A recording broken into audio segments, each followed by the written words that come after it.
But even in church sometimes, even among Christians, I struggle sometimes to focus on what God has for me. And maybe let me give you a couple questions I wrote down here. Do you ever feel like you're doing the wrong thing, or you see others doing and you feel like you're not doing enough? And I think as many of us struggle with the comparison syndrome and this comparison trap, because it is a trap that we begin to look at each other and what other people are doing. And it's only been heightened through social media. I see what that guy's doing and that girl's doing, and that looks fun, that looks exciting. God's using them, and I need to be doing that. And is that the case? And even when I was traveling for Child Evangelist Fellowship, I was working as a summer recruit. So I was recruited. That was my position, although I love preaching more than I love recruiting. But I was recruiting students to get into summer ministries or summer urban ministries or get involved in their local community to do what's called Christian Youth in Action and doing after-school Bible clubs, so to speak, or, after-school Bible clubs, but 5-day clubs. And so I was recruiting, and I would travel to all these Bible colleges, Moody Bible Institute, Wheaton College, Appalachian Bible College. At one point, I would drive from Missouri and would spend a month on the road, and I would go to all these different colleges, right? And they were all doing missions conferences and have missionaries from different organizations, other recruiters going to recruit their students.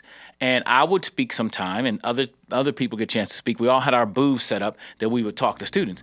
And I remember specifically feeling this feeling of, is this right? Like, I don't feel right about this. And what it was that a lot of times people would preach and they would say, basically presenting their ministry, and it sounded like if you're not doing what their ministry is, you're not in the will of God.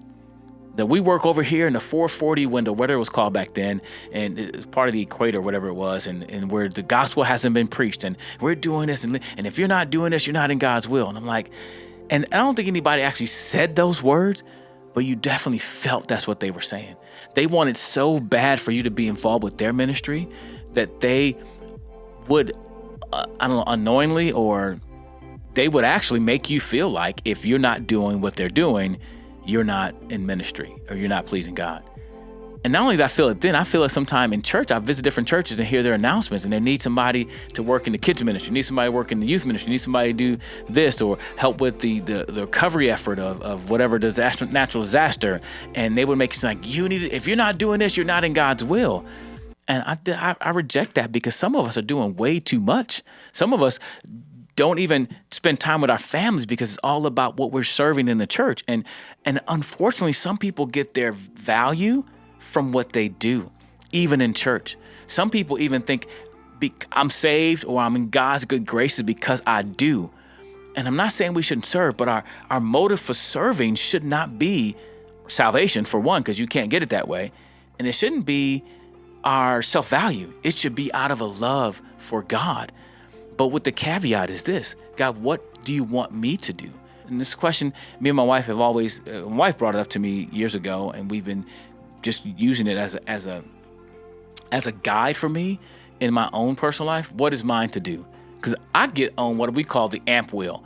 I watch a video on something or hear a news report on something, and I should make a video about it. Last night I was struggling. I was watching watching clips from this popular dating podcast, and I looked it up. It's like a 4-hour podcast, and it's blowing up, millions of people watching it. And it's about dating, and they have this guy who's talking to these girls about stuff. And I'm telling you what, I'm like, man, I'm getting so upset about hearing what they're saying, and I want to say something about it. I want to make a video to debunk that stuff. And I have to step back and go, God, what is mine to do? What is mine to do? So